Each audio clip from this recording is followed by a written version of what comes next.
voulais remercier d'abord les rendez-vous de la question animale pour cette invitation. Je suis très contente de participer à cette semaine de la pensée antispéciste. Donc je vais parler des études animales et notamment dans leur lien avec l'animalisme et avec l'antispécisme. Je vais commencer par parler de ce que sont les études animales, comment je les définis, avant de faire le lien dans une deuxième partie.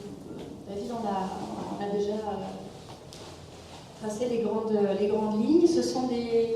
C'est un champ d'études et un champ de recherche et d'enseignement qui se développe en France, qui est en émergence et en constitution, et qui est ancré dans les sciences humaines et sociales, les arts, les lettres, les langues, c'est-à-dire toutes les disciplines qu'on a ici à l'université de Rennes 2. Philosophie, sociologie, anthropologie, etc. C'est un champ qui mêle à la fois des approches politiques et éthiques, et qui pose aussi des questions épistémologiques sur la façon de faire de la recherche quand on intègre les animaux non humains à notre recherche. Donc c'est un champ qui possède plusieurs dimensions. Une première dimension des études animales s'intéresse aux relations anthropozoologiques entre les humains et les autres animaux. C'est un champ qui s'intéresse aussi à la façon dont on les représente, dont on les considère. On peut s'intéresser simplement aux animaux en eux-mêmes, ou on peut s'intéresser à la notion d'animalité.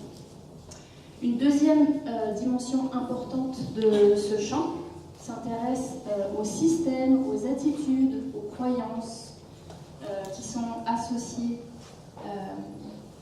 à nos relations avec les animaux non humains, c'est-à-dire avec l'anthropocentrisme ou l'exceptionnalisme humain.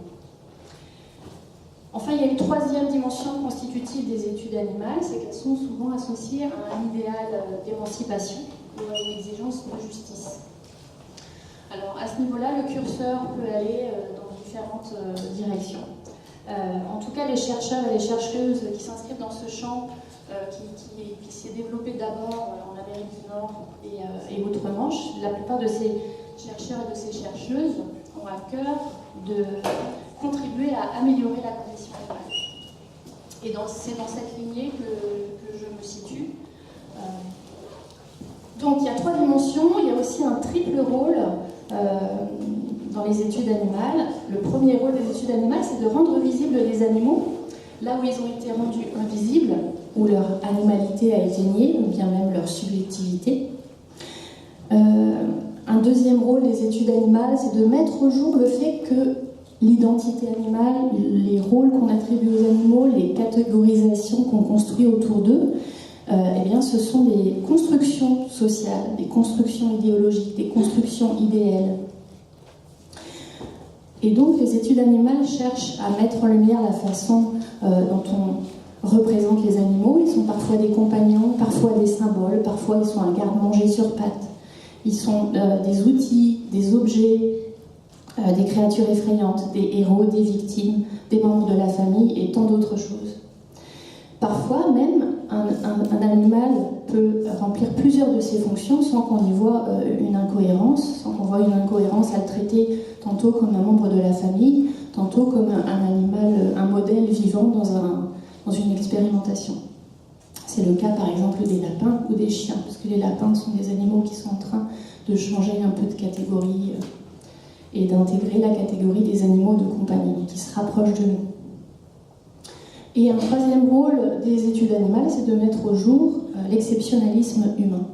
Alors qu'est-ce que ça a à voir avec les sciences humaines et sociales, qui sont nos disciplines? Eh bien, les grandes disciplines des sciences humaines et sociales postulent que l'être humain a une place à part dans le vivant. Et donc l'exceptionnalité humaine est fondamentale en philosophie, par exemple, qui pose l'être humain comme un sujet autonome. En sociologie, qui situe la transcendance de l'être humain dans la société, c'est ce que tu disais tout à l'heure. En anthropologie, qui estime que c'est la culture qui est le propre de l'homme.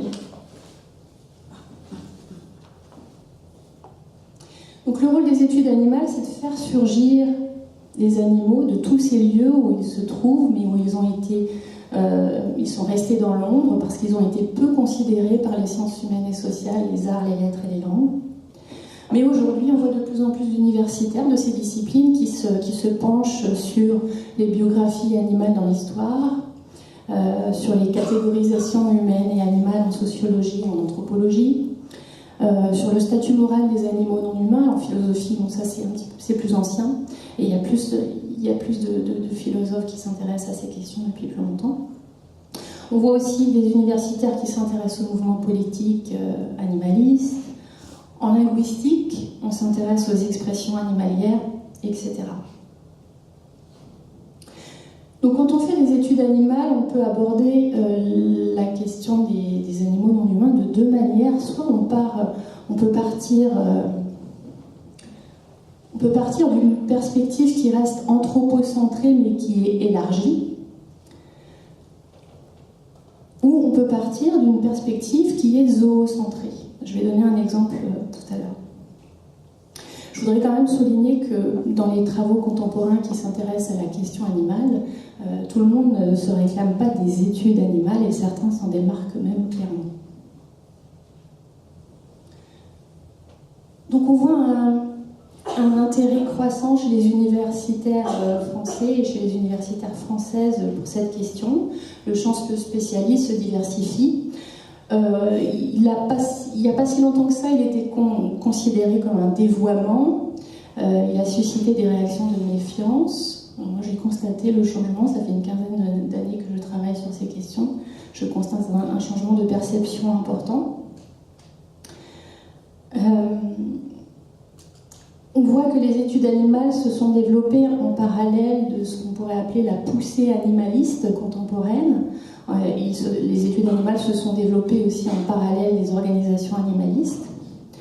Et comme le souligne la sociologue Marion Vicard, la présence animale, je trouvais cette citation intéressante, la présence animale possède un certain pouvoir de subversion par lequel, une fois introduite dans un domaine, elle est capable d'ébranler l'ordre établi.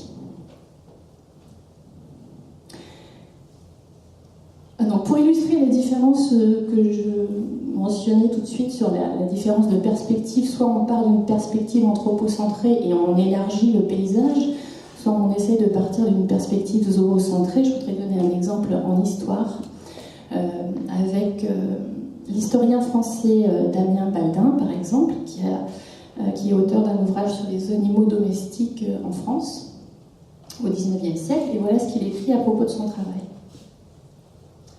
Ce ne sont pas les animaux proprement dits qui font l'objet de cet ouvrage, mais plutôt les formes sociales et culturelles, des pratiques et des discours par lesquels les hommes les domestiquent.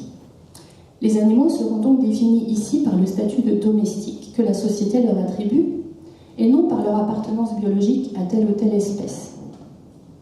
Donc ça, c'est la première approche. Deuxième approche, un autre exemple que vous connaissez peut-être, c'est l'historien français Éric Baraté, qui lui relate des histoires individuelles d'animaux, et il présente sa façon de faire des biographies animales dans ces termes. Mon entreprise se démarque donc de l'histoire humaine des animaux, trop fondée sur une représentation fausse ou partielle de l'animal. Cependant, ma démarche ne relève pas non plus d'une histoire autonome de l'animal. J'ai pris le parti d'un entre-deux qui consiste à partir de l'histoire humaine pour expliquer comment les bêtes la vivent et la ressentent. Donc Damien Baldin se situe dans la première catégorie et il garde un point de vue centré sur l'histoire humaine. D'ailleurs, il écrit, je vous donne une autre citation qui vient de son livre, « Les animaux n'existent en histoire qu'à travers ce que les hommes en pensent et en font. » Alors que Éric Baraté envisage, lui, l'histoire animale à partir des vies et des ressentis des individus d'autres espèces. Donc il vise à adopter un point de vue davantage zoocentré.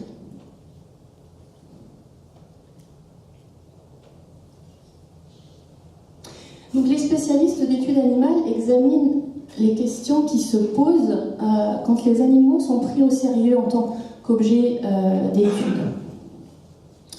Des questions qui se posent, c'est est-ce que les cadres éthiques, les cadres épistémologiques, les cadres politiques traditionnels de la recherche sont adaptés ?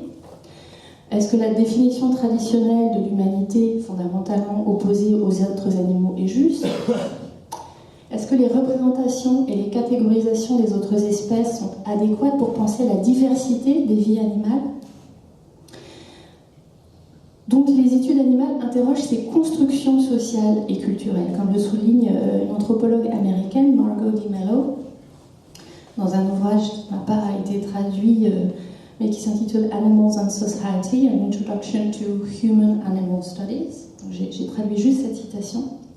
Je ne l'ai pas mis sur mon PowerPoint.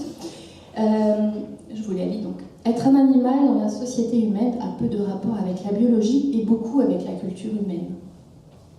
L'identité physique des animaux a moins d'incidence sur leur statut et la façon dont ils sont traités que n'en a leur identification symbolique et la signification sociale qu'on leur attribue.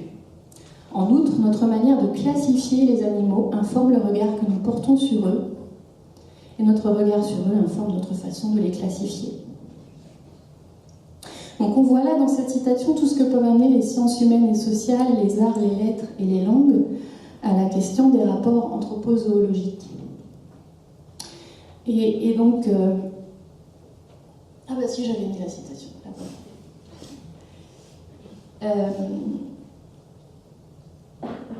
Je voudrais faire maintenant le lien avec l'antispécisme.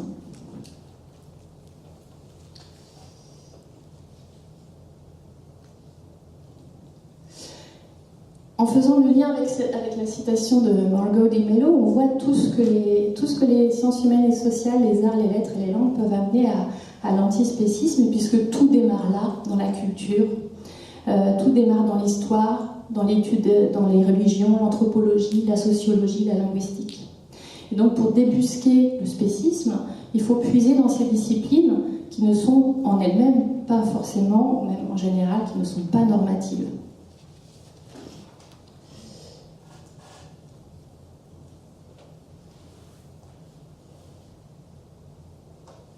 Les études animales s'inscrivent dans un mouvement plus large qu'on a appelé le tournant non humain ou le tournant animal.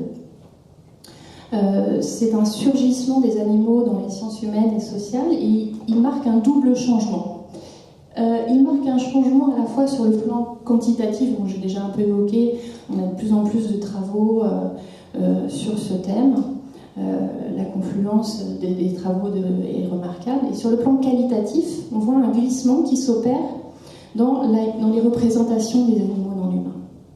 Autrefois envisagés plutôt comme des objets, des outils, des symboles, ils peuvent devenir aujourd'hui des sujets d'une vie. Je reprends là le terme du philosophe Tom Reagan. Donc un regard neuf est posé sur eux, sur leur place dans la société humaine, sur leur identité même. Ils se voient conférer une certaine subjectivité, une agentivité.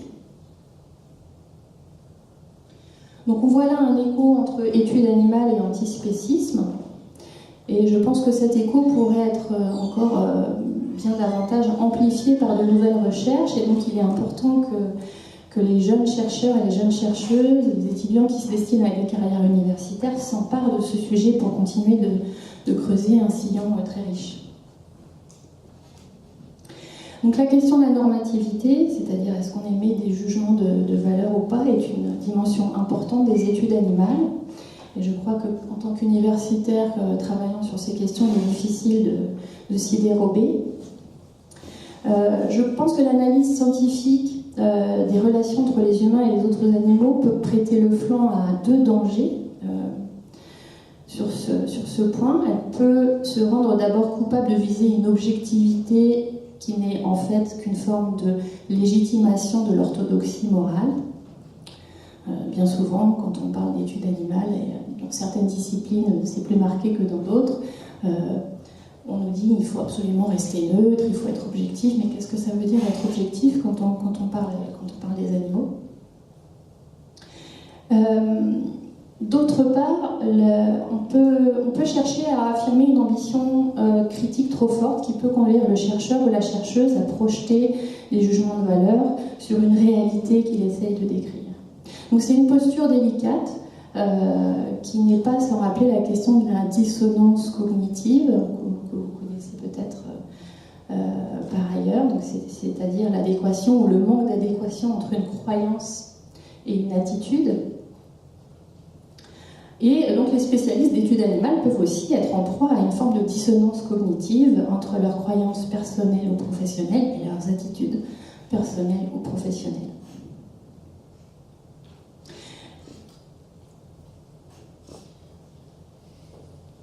Donc par rapport au travail des militants et des militantes de l'antispécisme ou de l'animalisme, quel est le rôle des enseignants-chercheurs et des universitaires qui travaillent en études animales ? Il me semble que le rôle des universitaires se situe en amont chronologiquement par rapport au travail des militants et des militantes. C'est-à-dire que nous, on va s'intéresser plutôt à la conception des idées, des croyances, par exemple la construction du mythe de l'exceptionnalisme humain, les catégorisations des animaux en fonction de leur espèce, de leur utilité, etc. Alors que les militantes et les militantes vont plutôt s'intéresser à la déconstruction pratique de ces attitudes, sur le plan pratique. Donc pour prendre un exemple, concernant la production d'œufs de poules élevées en batterie, les militants et les militantes dénonceront cette production. L'enseignant-chercheur ou l'universitaire, l'enseignant-chercheuse en études animales pourra montrer comment on en est arrivé à traiter ces oiseaux de cette manière. Donc on voit que c'est le résultat d'une somme de valeurs, d'attitudes qui ont construit un regard porté sur ces animaux et qui ont construit une façon de les envisager. On pourra convoquer plein de disciplines sur cette question. On pourra évoquer par exemple la dissociation de l'animal de rente de la production qui découle de son exploitation. En sociologie, on pourra aborder la question des classifications des animaux en fonction de leur capacité cognitive ou en fonction de leur prétendue capacité cognitive. Ces classifications étant parfois erronées, et c'est le cas des poules. Si on va du côté de l'histoire, on verra qu'au XIXe siècle, les modes de production alimentaire se sont beaucoup intensifiés autour de la zootechnie. En philosophie, bien sûr, on pourra évoquer la rupture ontologique entre les humains et les autres animaux. Et puis finalement, si on aborde les questions de langue, de langage et de culture, on verra que ces animaux, donc ces oiseaux, sont présentés comme des animaux idiots, comme des animaux bavards, comme des animaux lâches. Je donne un ou deux exemples d'expressions. Être comme une poule qui a trouvé un couteau, pour dénoter la stupidité. Une poule mouillée, pour dénoter la lâcheté, etc. Donc, pour finir, je voudrais citer le philosophe américain John Bell Calcutt, qui est spécialiste d'éthique environnementale, et qui dit ceci à propos de notre rôle. Le maintien fidèle du statu quo au service de l'ordre établi est une fonction centrale des institutions universitaires. Donc, j'espère qu'on pourra lui donner tort avec les études animales.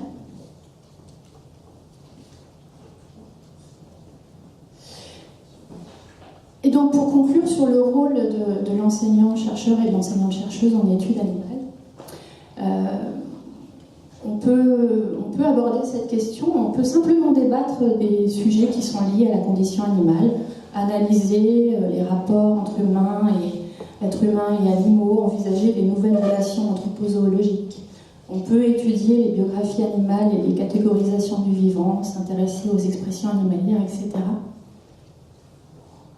Quand on est confronté à ces questions, on voit pratiquement des images d'animaux maltraités dans les abattoirs, on voit des images d'animaux abandonnés par leurs compagnons humains, on voit ceux qui sont chassés dans leur milieu de vie, et on voit toute la symbolique de violence et de domination qui sous-tend notre rapport aux animaux dans la langue également. Donc on peut très bien se cantonner au champ de l'épistémologie, du savoir, d'une discipline dans laquelle on s'inscrit, mais la frontière me semble parfois très ténue entre ce champ et celui de la normativité. Et il me semble que quand on est témoin direct ou indirect de l'enfer vécu par les êtres sensibles, humains ou non humains, quand on tente de comprendre ces pratiques, quand on tente d'établir comment elles ont pu se constituer en système, est-ce qu'on n'est pas responsable de contribuer à poser un certain vernis d'acceptabilité si on ne dit rien de leur caractère insupportable? Est-ce qu'on est responsable de la mise au jour de ces abominations? Eh bien, je pense pour ma part que oui, et je finis sur une dernière citation qui fera un écho à celle de John Bert Callicutt, une citation du philosophe américain Elie Wiesel, spécialiste de la Shoah, et qui dit « On doit toujours prendre parti. La neutralité aide l'oppresseur, jamais la victime. Le silence encourage celui qui tourmente, jamais celui qui est tourmenté. » Voilà, je vous remercie.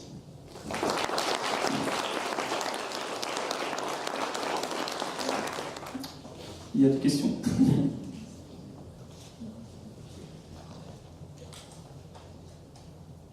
J'en ai une qui n'était pas dans le sujet en fait. Enfin, ça reste les animaux.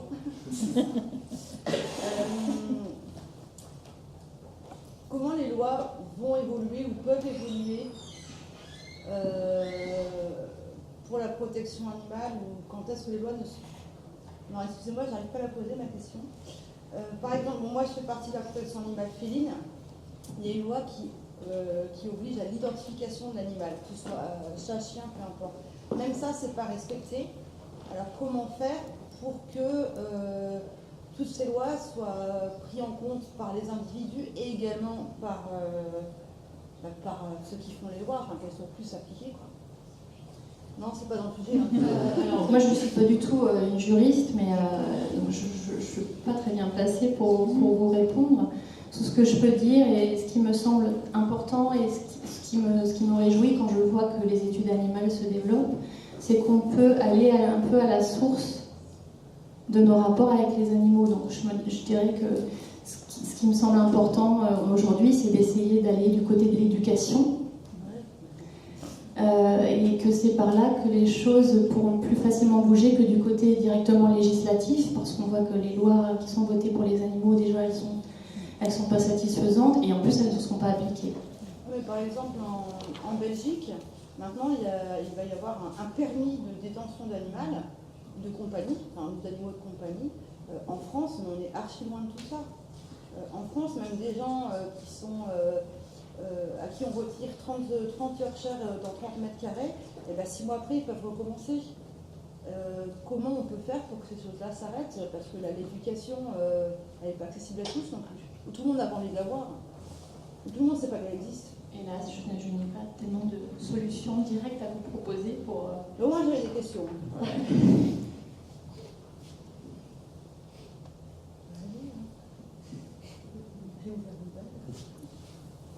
Pas d'autres questions?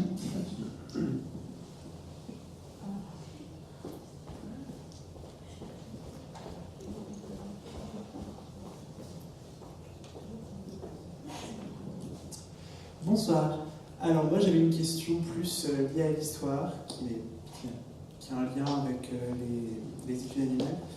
Je voulais savoir quel était l'impact de Darwin sur l'antispécisme et les études animales en général. S'il y a eu un impact assez grand ou alors un impact mineur, par exemple. Darwin a eu un impact important sur les études animales. Si on regarde la façon de catégoriser les animaux avec la théorie de l'évolution, et encore aujourd'hui la théorie évolutionniste est importante pour les études animales, mais déjà au moment du passage aux idées de Darwin, même s'il n'était pas le seul à défendre la théorie de l'évolution, on est passé d'une hiérarchie verticale, puisque la façon de catégoriser le vivant avant Darwin, c'était la grande chaîne de l'être. Donc Dieu, les anges, les humains, les animaux, les plantes et les matières inanimées. Et puis avec la contribution de Darwin, on est passé à un continuum horizontal avec l'évolution, sachant que l'être humain a évolué à partir des animaux. Donc il y a eu un basculement, je dirais, de la pensée, même si aujourd'hui on ne peut pas dire qu'il y a une seule façon de catégoriser le vivant. Il y en a plusieurs qui sont plus ou moins normatives et qui sont plus ou moins qui trouvent plus ou moins leur origine dans les sciences du vivant. En fait, il y a d'autres catégorisations comme celle qui oppose le domestique au sauvage, avec plein de catégories intermédiaires. Mais l'apport de Darwin, bien sûr, il a été essentiel, en disant aussi que la différence entre les êtres humains et les autres animaux n'est pas une différence de nature, mais une différence de degré. Et ça, c'est fondamental pour l'éthologie, c'est fondamental également pour les études animales. Pour dire qu'il n'y a pas un moment où ça s'arrête, il n'y a pas de fossé. La nature ne fait pas de saut entre toutes les espèces animales et l'être humain.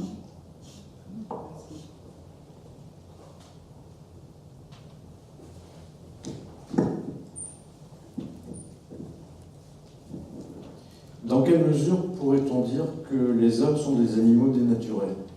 Vous avez 4 heures. Qu'est-ce que vous entendez par des animaux dénaturés? La question est hautement philosophique. Non, mais justement, c'est ce que j'entends, c'est parce que je n'entends rien, j'attends quelque chose.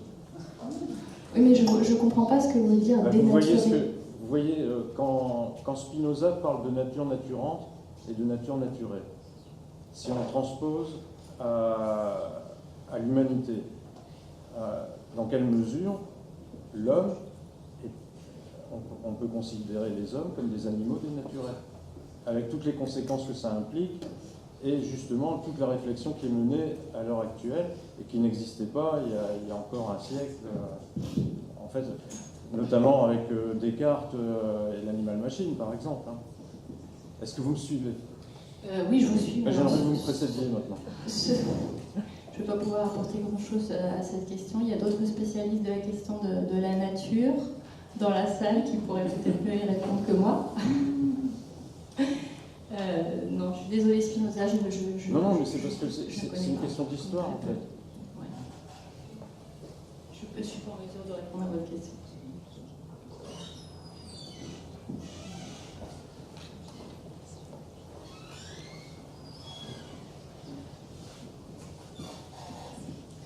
Bonsoir. Moi, c'est une question, peut-être que vous l'avez déjà dit, mais je m'excuse de vous faire répéter si c'est le cas. En France, qui sont donc les premiers ou les premières universitaires à s'être inscrits dans cette perspective animaliste? Pas des études animales plutôt. Florence Burga en philosophie, Éric Baraté en histoire. En droit, il y a des gens comme Jean-Pierre Marguenot. En histoire des idées, Renan Larue, bien qu'il ne soit plus en France désormais. Voilà pour les disciplines qui nous intéressent dans les études animales. Corinne Pelluchon, également en philosophie. Mais ça se diversifie beaucoup. D'ailleurs, il y a un nouveau groupe qui est monté depuis l'année dernière. Il y a un groupe qui s'appelle le groupe interdisciplinaire pour la condition animale et qui rassemble des personnes qui s'intéressent à la condition animale en France. Et donc, il y a des gens en économie, il y a des gens dans les sciences du vivant, éthologie, des gens qui s'intéressent aussi aux primates. Qu'est-ce qu'il y a d'autre comme discipline? Donc il y a 2 économistes aujourd'hui qui travaillent sur ces questions, d'un point de vue proche de l'animalisme, qui sont Nicolas Trèche et Romain Espinoza. Voilà pour les noms auxquels je pense, mais je pense qu'il y en aura bien d'autres dans les années à venir, je l'espère.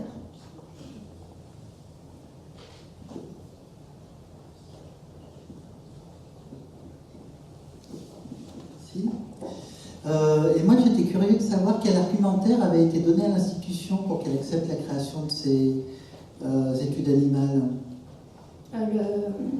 Tu veux dire le diplôme ou Oui, la création de ce dont tu parlais, là, le diplôme. Oui, Ouais. voilà. Alors là, il a fallu le défendre, hein, ça n'a pas été évident. Mais je pense que l'université y voit une opportunité de se raccrocher à quelque chose qui est assez fort quand même dans le débat d'idées aujourd'hui et qui ne trouve pas d'écho tellement dans les sciences humaines et sociales. Encore, enfin, il y a très peu de formations en France. Ma connaissance en études animales, en sciences humaines et sociales, arts, lettres et langues, il y en a pas, il y en a quelques-unes en droit, il y en a quelques-unes qui font le pont entre l'éthologie et la philosophie, mais du côté des sciences humaines et sociales, il n'y en avait pas. Donc l'université, il voit quand même un intérêt, et puis on s'est appuyé sur une demande forte qui émanait de deux secteurs. En gros, le secteur enseignant. Il y a un réseau important d'enseignants qui s'intéressent à la condition animale et qui a besoin de cet apport-là pour son travail. Et puis dans le milieu animaliste aussi. Donc le diplôme, il est construit avec une équipe d'universitaires, et puis on a aussi des professionnels de terrain qui travaillent dans les organisations animalistes, qui sont One Voice et L214. Donc c'est une équipe pas seulement d'universitaires. En universitaire, on a des gens de l'anglistique comme moi, on a des gens de la sociologie, de la géographie et du droit. Et puis en dehors de ça, ce sont des gens qui viennent de l'animalisme.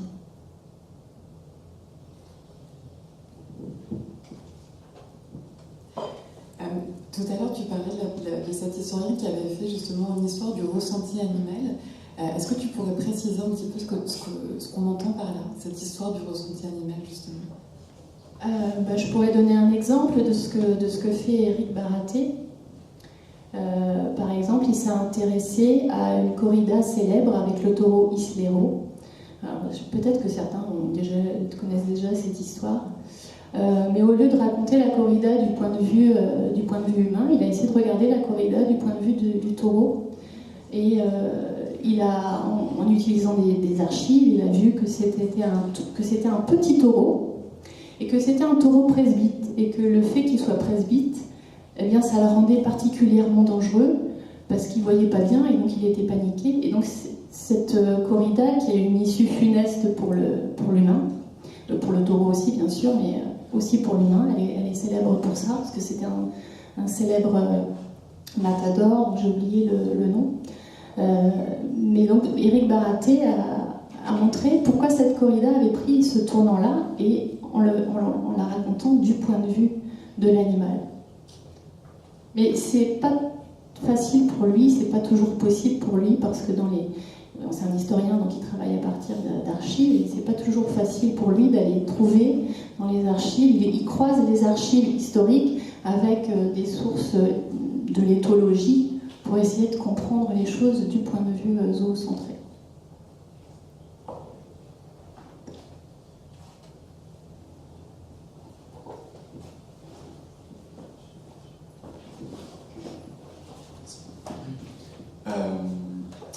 En sciences sociales et en sciences humaines, il y a beaucoup d'études sur le genre.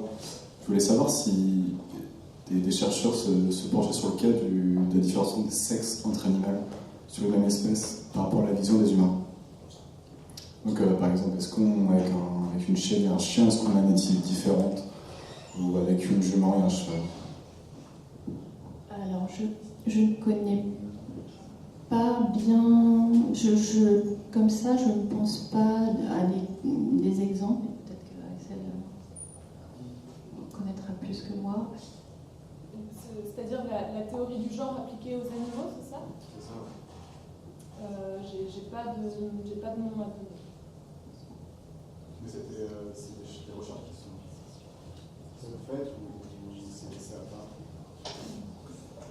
Alors moi, je connais pas d'exemple de ça. Je connais des exemples de mise en comparaison du traitement des femelles animales et des femmes. Et on voit par exemple que dans l'industrie laitière, ce sont essentiellement des femelles, les poules pondeuses, ce sont des femelles aussi. Mais sur le fait de traiter un chien et une chienne différemment, Pas à ma connaissance, mais il y en a peut-être.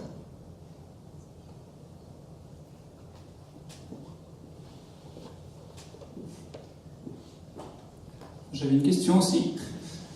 Est-ce que dans les pays asiatiques, il y a une façon différente dans les sciences de traiter justement l'animal?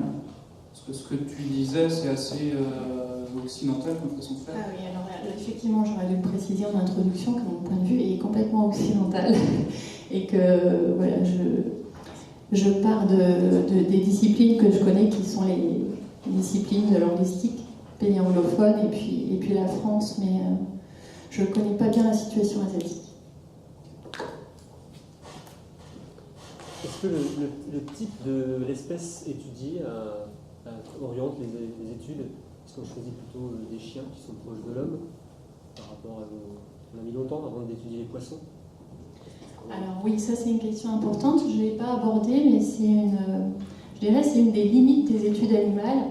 C'est-à-dire que les études animales, elles essaient de montrer en quoi nous avons des rapports souvent biaisés avec certaines espèces, mais les études animales ne sont pas exemptes de ces limites, puisqu'on s'intéresse plutôt aux animaux proches de nous, effectivement, et on s'intéresse surtout aux mammifères. On s'intéresse surtout aux mammifères domestiques ou à certaines espèces d'animaux sauvages un peu charismatiques. Mais sachant qu'une étude récente de 2018 a montré que la biomasse, si on regarde la biomasse animale sur Terre, la grande majorité des animaux, ce sont des vers, ce sont des arthropodes et des poissons. Et donc les études animales, en fait, c'est une petite ouverture vers le monde animal, mais c'est une petite ouverture, puisqu'on s'intéresse d'abord aux animaux qui sont proches de nous, à la fois dans nos relations quotidiennes et sur un plan écosystémique.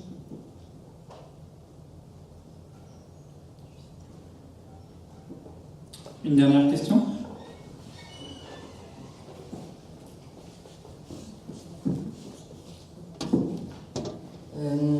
Bonjour. Donc, par rapport à la question de l'animal, on sait que tout le monde n'a pas le même point de vue, même parmi les chercheurs qui ne vont pas forcément choisir cette voie pour leurs convictions. Est-ce que vous avez déjà été témoin de chercheurs qui obtenaient des résultats sur un comportement animal ou autre et qui niaient le résultat par égoïsme, point de vue trop anthropocentré? Et à ce moment-là, est-ce que un autre chercheur est en mesure de contredire ces résultats ou autre? Alors, j'ai pas d'exemple précis en tête, mais moi, je suis pas tellement confrontée à des situations dans les sciences humaines et sociales. On n'est pas directement en prise avec les animaux en tant qu'individus, comme le sont les chercheurs dans les sciences du vivant, mais ce que j'entends de mes collègues qui sont en lien avec des gens qui utilisent les animaux, par exemple pour des sciences expérimentales, c'est que c'est très difficile de faire passer l'idée que ce sont des individus.